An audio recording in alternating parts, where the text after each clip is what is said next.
하나님의 부르심, 하나님의 은사와 부르심은 후회가 없다라고 말씀을 하고 있습니다. 우리 예수님께서 이 땅에 오셔서 제자들을 부르셨잖아요. 부르시고 특히 베드로에게 너는 베드로다. 내가 이 교회 이 위에 교회를 세우리니 음부의 권세가 이기지 못하리라 라고 말씀해 주셨습니다. 그러니까 이 땅에 예수님께서 이 땅에 오셔서 사역하셨던 것은 먼저 교회를 세우는 것이었어요. 부르시는 것이었습니다. 부르셔서 그 사명자로 세우시고 많은 영혼들을 주께로 인도하는 그러한 사명을 우리에게 주신 줄 믿습니다. 하나님의 부르심, 영혼 구원을 위해서 교회를 세우실 때 집사님, 또 권사님, 장로님들, 또 목사님들, 또 선교사님들 세우셔서 부르십니다. 추수할 것이 많은데 일꾼이 없어서 부르신다는 거예요. 왜요? 아직도 추수할 것이, 그 영혼들을 주께로 인도하고자 하는 그 아버지의 마음이 있으시기 때문에 하나님 아버지는 우리를 부르신 줄 믿습니다. 선택하시고 부르셔서 그 영혼을 구원하라라고 특별히 우리 은성교회 이렇게 이 여수 땅에 세우셨고 이 지역사회에 그 많은 영혼들을 주께로 인도해야 될 줄 믿습니다. 그래서 각자에게 주신 사명이 있어요. 사명은 각자인 줄 믿습니다. 저는 선교사로 볼리비아로 가서 그 사명을 감당하는 것이고, 또 우리 권진희 목사님과 우리 은성교회는 이 지역사회에서 이 사명의 자리를 감당하는 줄 믿습니다. 각자에게 주시는 이 사명을 잘 감당하여 하나님을 기쁘시게 하는 저와 여러분 되될 줄 믿습니다. 근데 사명자로 부르실 때 하나님께서 요구하시는 것이 있어요. 그것은 뭐냐면 바로 내려놓는 겁니다. 내 주장과 내 경험과 내 모든 능력들을 내려놓는 것입니다. 예수님께서 제자를 부르실 때 이렇게 말씀해 주셨습니다. 마태복음 16장 24절 말씀에 이 예수께서 제자들에게 이르시되 누구든지 나를 따라오려거든 자기를 부인하고 자기 십자가를 지고 나를 따를 것이니라 라고 말씀해 주셨습니다. 자기를 부인하라라고 말씀을 하고 있는 거예요. 자기를 부인한다는 것은 무엇입니까? 내려놓는다는 것입니다. 내 모든 것들을 내려놓고 주의 말씀에 순종한다는 것을 말씀하고 있습니다. 그래서 우리가 이런 말씀을 들을 때는 너무나 맞는 말씀이긴 한데 마음이 무거워져요. 자기 일을 부인하고 또 십자가를 져야 되고, 이게 얼마나 부담스러운 말씀입니까? 그런데 주님은 우리의 이 십자가가 결코 무겁지 않다라고 말씀을 하고 있습니다. 오히려 가벼워서 우리의 마음의 평안과 쉼을 얻게 된다라고 말씀하고 있다는 사실을 기억하십시오. 마태복음 11장 28절 30절 말씀에 이 말씀이 있습니다. 수고하고 무거운 짐진 자들아 다 내게로 오라. 내가 너희를 쉬게 하리라. 아멘이십니까? 나는 마음이 온유하고 겸손하니, 그 다음 말씀이 뭐예요? 나의 멍에를 메고 내게 배우라 라는 것입니다. 그리하면 너희 마음이 쉼을 얻으리니 이는 내 멍에는 쉽고 내 짐은 가벼움이라 라고 말씀을 하고 있습니다. 그래서 주님의 멍에, 이 멍에 자체가 참 무겁고 이게 딱 멈춰서는 것 같고 메이는 것 같고 막 그러한 느낌이 들지 않습니까? 그런데 이 멍에를 메는 것이 어렵지 않다라고 말씀을 하고 있어요. 이제 멍에는 아시다시피 두 소가 함께 멍에를 메고 밭을 갈 때 그 멍에잖아요. 근데 이 소를 멍에 메고 밭을 갈 때 여러분 이게 소가 비슷해 보여도 똑같지가 않습니다. 두 소 중에는 리더가 있는 거예요. 힘을 내서 그 소가 앞서 나가면 그 옆에 있는 소가 같이 따라가는 겁니다. 그래서 옆에 있던 소도 덩달아서 힘을 주고 나갈 때 함께 이 멍에를 메고 밭을 일구고 갈굴 수 있는 거죠. 함께 동행하는 것이 멍에인 줄 믿습니다. 그래서 주님의 멍에라는 것은 뭐냐면 주님께서 십자가를 지시는 그대로 우리도 같이 함께 따라가는 거예요. 주님이 가신 그 길을 그대로 따라가면 되기 때문에, 그러니까 주님께서 먼저 가시니까, 주님께서 힘을 내서 그 앞서 나가시니까 우리는 가기만 하면 되는 거니까 멍에는 쉽고 가벼운 줄 믿습니다. 그래서 신앙생활은 아주 단순합니다. 어렵지가 않아요. 주님의 길을 그냥 따라가면 되는 거예요. 또 목사님께서 인도하시는 대로, 또 목사님 주님과 함께 동행하며 나갈 때 우리 성도님들 목사님께서 인도하시는 대로 따라가면 되는 것인 줄 믿습니다. 근데 어려울 때가 있어요. 언제 어려울까요? 우리가 십자가의 길을 가기 어려울 때가 언제입니까? 그것은 내 주장이 들어가고 내 뜻이 들어가고 주님의 뜻대로 따라가면 되는데 그냥 내 생각과 내 결정으로 가고자 할 때 힘이 드는 거예요. 이제 두 소가 한 방향으로 가지 않고 다른 방향으로 서로 간다면 그렇게 힘이 들 수 없는 것처럼 주님께서 가신 길로 가지 아니하고 내가 생각하는 대로 내 원하는 대로 가고자 한다면 그렇게 어렵고 고달픈 신앙생활이 없을 수가 없습니다. 주님은 이리 오라 하시는데 내 뜻과 너무 멀다고 어떻게 다른 방향으로 같이 가다 보면 다른 길로 가다 보면은 신앙생활은 힘든 것입니다. 그래서 신앙생활이 가장 어려울 때가 언제냐면 고난이 있고 연단이 있고 그럴 때는 물론 힘들 수도 있겠지만은 그건 이겨내면 되는 거예요. 주님과 함께 이겨내면 되는 것인데 정말 신앙생활하면서 가장 어려울 때가 언제냐? 세상도 좋고 하나님도 좋고 양다리 거쳤을 때 가장 힘든 줄 믿습니다. 그냥 차라리 세상으로 푹 빠지면 세상의 즐거움으로, 그렇죠? 물론 그게 정말 멸망의 길이고 그렇지만은 그 잠시는 뭐 즐거울 수 있겠지만, 근데 하나님께 조금, 세상도 조금, 하나님께도 조금 양쪽의 마음에 적을 두고 있으면 우리 심령이 얼마나 괴로운지 몰라요. 구원은 받아야겠는데 세상의 즐거움도 좋고 좋으니까 이렇게 서로 한쪽으로 덮던지 차던지 해야 되는데 중간에 딱 있어갖고 양다리를 거치면 너무나 힘든 것입니다. 성경은 수많은 사람들이 믿는다 하면서 십자가의 원수로 향한다라고 말씀하고 있습니다. 빌립보서 3장 18절 말씀에 내가 여러 번 너희에게 말하였거니와 이제도 눈물을 흘리며 말하노니 여러 사람들이 그리스도의 십자가의 원수로 행하느니라 라고 말씀을 하고 있어요. 이게 다른 세상 사람이 아닙니다. 하나님을 알고 하나님을 믿는다 하는 사람들 중에도 십자가의 원수의 길로 갈 수 있다라는 경고의 말씀인 줄 믿습니다. 믿음이 있다 하면서도 내려놓기를 꺼려하고 하나님의 뜻대로 십자가를 지고 가려 하는 것을 부담스러워하는 것, 여러분 이것이 십자가의 길 반대로 가는 길이라는 사실을 기억해야 될 줄 믿습니다. 여러분 신앙생활은 내 믿음, 내가 얼마나 공을 들이고 내가 얼마나 정성을 다했느냐가 아니라 얼마나 내 자신을 내려놓고 내 자신을 부인하면서 그 십자가, 그 사명의 길로 주님과 함께 동행하고 있느냐가 가장 중요한 줄 믿습니다. 말씀과 상관없이 살아가는 것, 세상과 타협하며 미지근하게 신앙생활하는 것, 이것은 십자가의 원수라는 사실을 우리는 기억해야 돼요. 왜 그럴까요? 그 중심에는 무엇이 있기 때문이에요? 하나님의 말씀보다 내 주장이 더 중요하게 여기는 마음인데, 그것은 자신이 하나님이 되고자 하는 신앙이 있기 때문에, 신앙이 아니죠. 하나님이 되고자 하는 마음, 내 뜻과 내 소견이 중심이 된 가짜 신앙이죠. 그러니까 자기 유익을 구하는 불신앙이 깔려 있는 것입니다. 그래서 더 깊이 들어가 보면 그건 우상 숭배가 되는 거예요.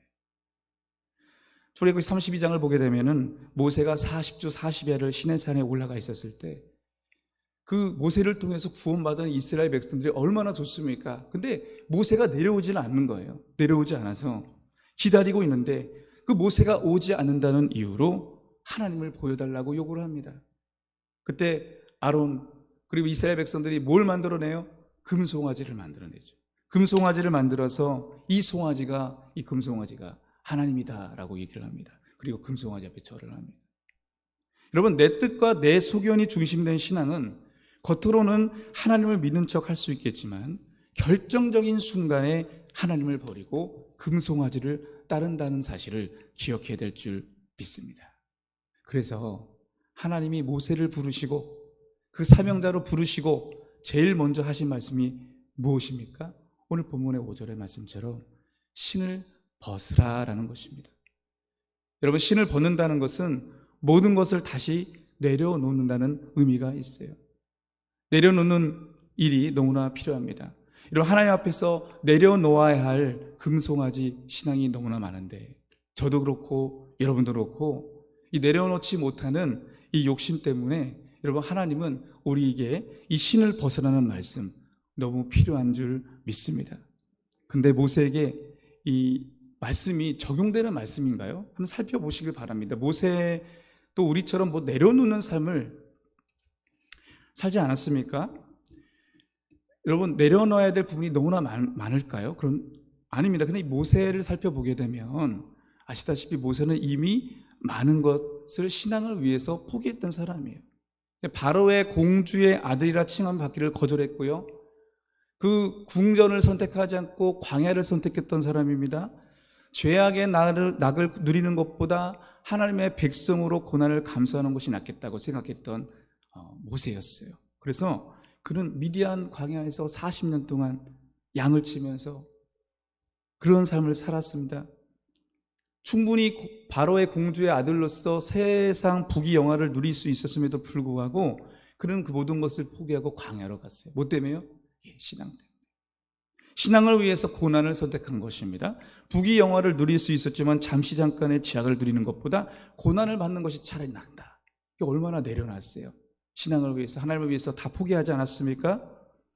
40년 동안 세상의 종욕을 내려놓고 탐욕을 내려놓고 욕심을 버리기를 힘쓴 사람, 이 정도면 훌륭한 모세 아니겠습니까? 그런데 하나님께서 이 모세를 통해서 이스라엘 백성을 구원시키기 위해서 하나님께서 모세에게 먼저 요구하셨던 것이 무엇이냐면 신을 벗으라는 것이에요. 그 정도로 내려놓는 신앙이면 다 내려놓았을 것인데 하나님은 모세에게 신을 벗으라고 요구를 하십니다. 왜 그러셨을까요? 그것은 하나님의 인간의 타락상을 너무도 잘 알고 계시기 때문이에요. 아무도 내려놓아도 자가 아직 죽지 않은 타락한 본성이 우리 인간들에게 있기 때문에 누구도 결코 죽지 않으려는 이 본성이 있습니다. 내 안에 본성이 살아 있습니다.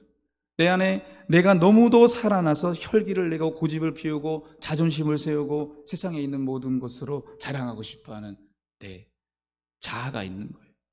근데 이것 때문에 하나님의 말씀 앞에 불순종한다는 사실이죠. 광야에서 그렇게 내려놓는 연단을 받았던 모세를 보십시오. 하나님께서 모세에게 이스라엘을 구원하라고 명령하셨을 때 오늘 본문 내용은 읽지 않았지만 쭉 우리 3장과 4장의 내용의 말씀을 쭉 읽어보게 되면은 뭐예요? 모세가 그렇게 하나님의 말씀에 불순종하려고 노력하는 모습이 나와요. 어떻습니까? 즉각 순종을 했습니까? 그 즉각 순종을 안 합니다. 이스라엘 백성을 구원하라는 이 말씀, 여러분 모세가 애굽에 있을 때부터 꿈꿔왔던 모세의 비전이었고 소망이었습니다. 내 민족을 구원시켜야겠다. 그토록 원했던 모세였습니다. 그런데 하나님이 함께 하셔서 이제 하나님께서 반드시 이루시겠다고 약속까지 하시면서 이제 이스라엘 백성을 구원해내라 라고 얘기를 했었을 때 뜻밖의 또 모세의 반응은 무엇이냐면 불순종이었어요. 여러분 11절 이후부터 뭐라고 얘기하면 제가 자격이 있습니까? 제가 어떻게 이스라엘 백성들을 그 애국 땅에서 구원해낼 수 있습니까? 못 가겠습니다. 도저히 못 가겠습니다. 반드시 너와 함께하니 가라라고 하나님께서 말씀하실 때 계속해서 모세는 핑계를 대며 못 간다고 얘기를 하는 거예요. 수차례 하나님은 양보하시고 설득을 하시는데 모세는 계속해서 뭐라고 해요? 못 가겠다는 거예요. 말도 못하는 나이인데 어떻게 이스라엘 백성들을 이끌고 갑니까? 못하겠다는 거예요. 그래서 이 하나님과 모세가 씨름하는 이 장면이 오늘 본문 3장부터 해서 4장 17절까지 쭉 진행이 됩니다. 지팡이를 뱀으로 바꾸시고 또 다시 지팡이가 되게 하는 또 기적을 보이시고 또 손에 문둥병이 나아지는 이적, 또 물이 피가 되었다가 다시 물이 되는 비적, 이러한 이적을 통해서 하나님의 살아계신 능력을 눈앞에서 보게 하시거든요. 그러면서 함께 하시겠다고 가라고 하시거든요. 근데 모세는 뭐라고 합니까? 갈 만한 사람을 보내라고, 도저히 나는 못 가겠다고 불순종합니다. 순종하지 않습니다. 여러분, 이 모세를 통해서 우리는 우리의 모습을 볼 수가 있어요. 믿음이 있어 보이는데 결정적인 순간에 아직 내가 살아있어서 하나님 말씀보다 내 경험이 앞서고 내 지식이 앞서서 내 능력이 앞서서 그 믿음의 사명길로 가야 되는데 불순종하고자 하는 내 자아가 있는 것입니다. 믿음이 있는 것 같은데 가장 결정적인 순간에 믿음이 없이 살고 내 뜻대로 내 마음대로 내 욕심에 끌려서 살아가는 죄성이 아직 죽지 않은 내 자아가 시퍼렇게 살아있다는 것입니다. 이러한 죄성을 가진 모세, 그럼에도 불구하고 하나님은 불에 타지 아니하는 떨기나무 곁에서 모세를 부르시면서 먼저 하신 말씀 무엇이었습니까? 우리 함께 다시 한번 5절의 말씀을 함께 다시 한번 읽도록 하겠습니다. 시작. 하나님이 이르시되 이리로 가까이 오지 말라. 내가 선 곳은 거룩한 땅이니 내 발에서 신을 벗으라 라는 것입니다. 할렐루야. 신을 벗어야 될 줄 믿습니다. 내려놔야 될 줄 믿습니다. 내 뜻대로 살지 말고 하나님의 말씀에 순종하기 위해서 내 자아를 내려놔야 될 줄 믿습니다. 모세는 이미 자기가 포기할 수 있는 모든 것을 포기하고 있었다라고 생각을 했음에도 불구하고 결정적인 하나님의 말씀에 불순종하는 자신의 모습을 보면서 발견했을 거예요. 난 아직도 내 자아가 살아있는 것이구나. 그래서 하나님께서 요구하십니다. 내 신을 벗으라. 내려놓기를 다시 요구하십니다. 하나님께서 내려놓기를 요구하시는 거예요. 여러분, 우리가 이 사명을 감당할 때 내 힘으로 할 수 있는 것 같죠? 여러분, 저도 마찬가지입니다. 제가 볼리비아 선교지로 나갈 때 제가 결정한 것 같죠? 아니요. 저도 결정할 때 얼마나 내 자아가 살아서 이 결정하는데 얼마나 고뇌를 했는지 모릅니다. 근데 하나님께서 나에게 그러한 온유한 마음과 순종할 수 있는 믿음을 허락하여 주셔서 가겠습니다. 어떻게 그렇게 마음이 변할 수가 있죠? 누가 하신 거예요? 하나님이 하신 줄 믿습니다. 여러분, 우리가 사명을 감당할 때는 내 힘으로 할 수 있을 것 같아요. 내 노력으로 어떤 내 지혜로 할 수 있을 것 같아요. 아닙니다. 이런 사명은 하나님의 일이기 때문에 하나님께서 하셔야 될 줄 믿습니다. 그래서 뭐가 필요해요? 내려놓는 게 필요해요. 내 자아를 내려놓는 게 필요해요. 그럴 때 하나님께서 역사하여 주시는 줄 믿습니다. 특별히 하나님께서 이 모세를 부르시고 내 신을 벗으라 하면서 내려놓기를 원하시는 사명자가 되기 위해서 내려놓을 것이 무엇인지를 알려주시는데, 일단 모세는 어떠한 인생이었습니까? 실패하는 인생이었어요. 그래서 먼저 과거의 모든 것을 내려놓기를 원하셨습니다. 여러분, 과거를 내려놓는다는 것은 과거와의 절대 단절을 의미하는데 잊어야 할 과거가 있는 거예요. 잊으라는 것입니다. 애굽 왕궁에서 살았지만 자신의 혈기를 조절하지 못해서 애굽 사람을 죽이고 위대한 강야로 40년 동안 이도로 집에서 살았던 그 모든 실패한 인생처럼 보이는 모든 그 과거의 일들을 다 내려놓고 다 벗어버리고 하나님만 따르라는 것입니다.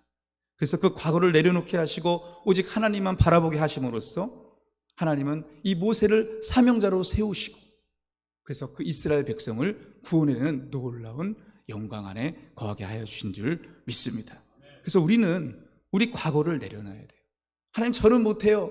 여러분, 뭐 때문에 그래요? 자기 경험이 있기 때문에. 이 말씀을 주셨는데 나 못해요 라고 하는 것은 내 경험, 내 과거의 일이 묶여있기 때문에 여러분, 그 한 걸음 나가지 못하는 거거든요. 그렇지만 하나님은 그 모든 과거를 내려놓으라고 하시는 줄 믿습니다. 우리 모든 과거 일을 내려놓고 내 자아를 내려놓고 하나님의 말씀에 순종의 길로 나아갈 때 하나님은 역사하여 주실 줄 믿습니다. 우리를 새롭게 하시고 그 은혜로 베풀어 주실 그 삶을 기대하고 그 사역을 감당하는 저와 여러분이 되될 줄 믿습니다. 그리고 뭘 내려놓으라는 것입니까? 두 번째로서는 자기를 포기하라는 것이죠. 하나님께 항복하라는 것이죠. 신을 벗는다는 것은요, 중동에서는 어떤 자기 권리를 포기할 때 신을 벗습니다. 그 당시 신을 벗는다는 것은 자신의 권리를 버리고 종이 되겠다는 거거든요. 신을 벗는다는 것은 하나님의 종이 되겠다는 것이죠. 모세가 하나님 앞에서 신을 벗는 것은 자신을 완전히 포기하고 이제 전적으로 하나님만 의지하겠습니다. 하나님만 전적으로 의지하겠습니다라는 의미가 있는 것입니다. 하나님만이 나의 소망이 되고 나의 힘이 된다라고 전적으로 동의하는 것입니다. 여러분, 우리는 하나님 앞에 항복해야 될 줄 믿습니다. 여러분, 각자의 직분이 있으시고 정말 하나님의 사명을 감당하실 때 여러분, 뭐가 먼저 중요해요? 우리 하나님 앞에 두 손 높이 들고 항복해야 될 줄 믿습니다. 내 뜻대로 내 계획대로 인생 여러분 되던가요? 나의 인생 내가 계획대로 되었습니까? 물어보면 여러분, 그런 분들 다 없어요. 여러분, 사람이 계획할지라도 그 길을 인도하신 분은 하나님이신 줄 믿습니다. 그래서 우리 신앙의 길로, 이 천국의 길로 나아갈 때는 우리 하나님 앞에서 우리 자신을 포기해야 돼요. 포기할 때 하나님을 의지할 수 있어요. 포기할 때 하나님께만 소망을 둘 수 있습니다. 이러한 은혜가 우리 은성교회 안에 충만히 거하시길 주님이 축복합니다. 그리고 마지막으로 신을 벗는다는 것은 뭐냐면 자기 기반을 버리겠다는 거예요. 여태 80년 세월을 살아왔던 삶의 기반들을 다 버린다는 것입니다. 본인이 의지했고 살아왔던 기반들을 내려놓고, 신발은 가장 바다 기반에 해당되는 수단이기 때문에 자신을 보호하는 수단이잖아요. 그렇죠? 맨발로 걸어다니면 얼마나 발이 아파요. 근데 신발을 신으니까 어디든지 갈 수가 있습니다. 그게 삶의 기반인데 맨발로는 어디로 갈 수가 없는 거예요. 그래서 하나님 모세에게 신발을 벗게 하여 주심으로써 자신의 뜻대로 가지 못하게 하셨습니다. 맨발로 오직 하나님의 뜻대로 그 길을 걸어가게 하시고, 자신의 터전이 되게 하시고, 하나님의 삶의 근간이 되게 하셨다는 그 사실을 우리는 기억해야 될 줄 믿습니다. 세상 사람들은 삶의 그 기반인 신발이 뭐예요? 어떤 사람은 돈이고, 어떤 사람은 학벌이고, 어떤 사람은 세상의 자랑거리고, 그것으로 자신의 그 인생의 길을 가고자 하는 사람들이 얼마나 많은지 모릅니다. 그러나 우리 사랑하는 은성교회, 우리 하나님의 사람들은 그 신발을 다 내려놓고 다 벗어버리고 그 삶의 기반은 하나님이 될 줄 믿습니다. 낡은 신발을 벗어야 새로운 신발을 신을 수 있듯이, 세상의 신을 벗어야 이런 비로소 신령한 신발을 신고 우리는 그 천국의 길로 한 걸음 한 걸음 나아가게 될 줄 믿습니다. 여러분, 모세가 신을 벗어서 하나님의 사람이 되었듯이 또 모세 다음에 그 후임자가 여호수아였잖아요. 여호수아도 여리고성 앞에, 이제 여리고성으로 땅으로 들어가기 전에 천사를 만나지 않습니까? 그 천사가 또 요구했던 게 뭐예요? 내 신을 벗으라는 거예요. 똑같이 요구합니다. 하나님의 일을 감당할 때 그 여리고성을 무너뜨리고 하나님의 나라가 확장되어지는 그 놀라운 역사 앞에 여호수아에게도 그 신을 벗으라라고 요구를 하고 있는 것입니다. 이건 모세뿐만 아니라 여호수아뿐만 아니라 바로 우리에게도 하시는 말씀인 줄 믿습니다. 그럼 먼저 내려놓으시길 바랍니다. 세상의 즐거움을 내려놓으시고, 인생의 두려움을 내려놓으시고, 우리의 뭉쳐진 아집을 내려놓으시길 축복합니다. 그리고 하나님의 말씀에 귀를 기울이는 거예요. 이 새벽에 하나님의 말씀에 귀를 기울이는 거예요. 내게 주시는 음성이 무엇인지, 그 말씀이 무엇인지, 그 말씀에 한 걸음 한 걸음 순종할 수 있는 우리 모습이 될 때 비로소 하나님은 역사하시는 줄 믿습니다. 나를 통해서 그 영혼이 주께로 돌아오는 역사를, 그 광경을 보게 되는 거예요. 그런 은혜가 있기를 주님의 축복합니다. 그런 은혜가 우리 은성교 안에 충만히 거하시기를 주님의 이름으로 축복합니다. 내 뜻과 내 경험과 내 소견, 하나님 앞에 모든 주인 삼았던 모든 것들을 내려놓을 때 여러분, 우리는 하나님의 말씀에 순종할 수 있습니다. 하나님의 말씀에 순복할 수 있습니다. 그리고 하나님의 놀라운 역사를 경험할 수 있다는 사실을 기억하시고, 오늘 모세가 그 신발을 벗었던 것처럼 우리도 오늘 이 새벽에 신발을 벗고, 영적인 의미입니다. 신발을 진짜 벗는 게 아니라 우리 마음에 가지고 있었던 그 신발 있잖아요. 그 모든 것들을 내려놓고 두 손 높이 들고 하나님만 부르시죠. 하나님의 뜻대로 살아가는 복된 하루가 되시기를, 우리 은성교회가 되시기를 주님의 이름으로 축복합니다. 기도하시겠습니다. 하나님,